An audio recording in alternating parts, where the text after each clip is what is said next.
ভাই আমাদের 10 প্যাকেট বিরিয়ানি দেন তো। ভাই 10 প্যাকেট বিরিয়ানি দাঁড়ান, আমি আপনার এখনই দিতেছি। আচ্ছা ঠিক আছে ভাই, একটু তাড়াতাড়ি দেন।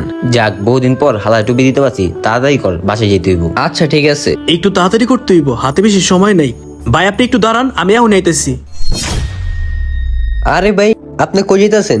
দূর ও কি রে বেটা, কাদ্য করে নিয়ে এলি, ওই ডিমান্ড দেয়া চলে গেল। আরে বেটা, আমিও তো বুঝলাম না এমন কে লেয়া করলো। আর সামনে আরো দোকান আছে, সামনেতে নিমু। আরে ভাই কই যেতেছেন? ভাই একটু দাঁড়ান। ভাই আপনার মাথা ঠিক আছে?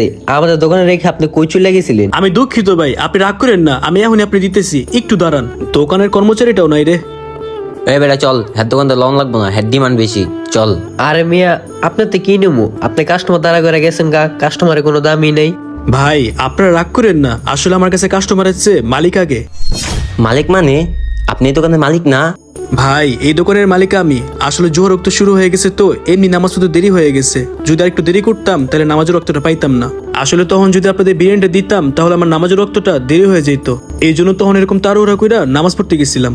ভাই সবই বুঝলাম, আপনি তো নামাজ পড়তে গেছেন, নামাজ পড়তে যাওয়ার সময় হাতে বিরিয়ানি প্যাকেট নিয়ে গেছিলেন কেন?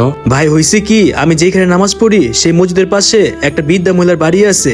সে বৃদ্ধা মহিলার কেউ নাই, আর আমি প্রতিদিন দুপুরবেলা আমার দোকান থেকে সে বৃদ্ধা মহিলাকে খাবার দিয়ে আসি। আর তার জন্য ভাই সেই বিরিয়ানির প্যাকেটটা আমি নিয়ে গেছিলাম। ভাই সবই বুঝলাম, এমন করলে তো আপনার ব্যবসা লস হবে। আর ভাই আমরা যদি চলে যেতাম আপনার তো 1200 টাকা লস হইতো, তখন আপনি কি করতেন? ভাই আসলে হয়েছে কি, আপনার রিজিক আমার দোকানেই ছিল।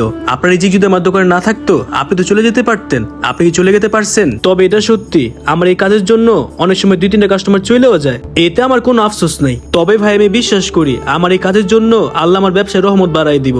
আর সবার আগে আমি মনে করি নামাজকে আমি অনেক প্রাধান্য দিই। আমার ব্যবসায় যাওয়ার হোক, এতে আমার কোনো কষ্ট নেই। ভাই আপনি তো খুব ভালো মনের মানুষ, আমরা শুধুই আপনার সাথে খারাপ ব্যবহার করলাম।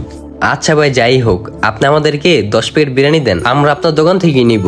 আচ্ছা ভাই ঠিক আছে, আমি এখনই আপনার 10 প্যাকেট বিরিয়ানি দিতেছি, আপনি একটু দাঁড়ান। সত্যি আল্লাহ তোমার আমার প্রতি কত রহমত, তাই না? ভাই এই যে আপনাদের 10 প্যাকেট বিরিয়ানি দিয়ে দিলাম, আপনারা পরবর্তীতে আমার কাছে আবার আসবেন, আর যদি বিরিয়ানি খারাপ লাগে তাহলে আমারে বইলেন। আচ্ছা ভাই ঠিক আছে, আপনার ব্যবহারটা অনেক ভালো লাগছে, আমরা পরবর্তীতে আবার নিব আপনার দোকান থেকে। সত্যি লোকটা আসলে অনেক ভালো রে। যাক আল্লাহ, তোমার সত্যি আমার প্রতি অনেক রহমত। আমি এই কাস্টমারের কাছে 10 প্যাকেট বিরিয়ানি বিক্রি করতে পারছি, আলহামদুলিল্লাহ।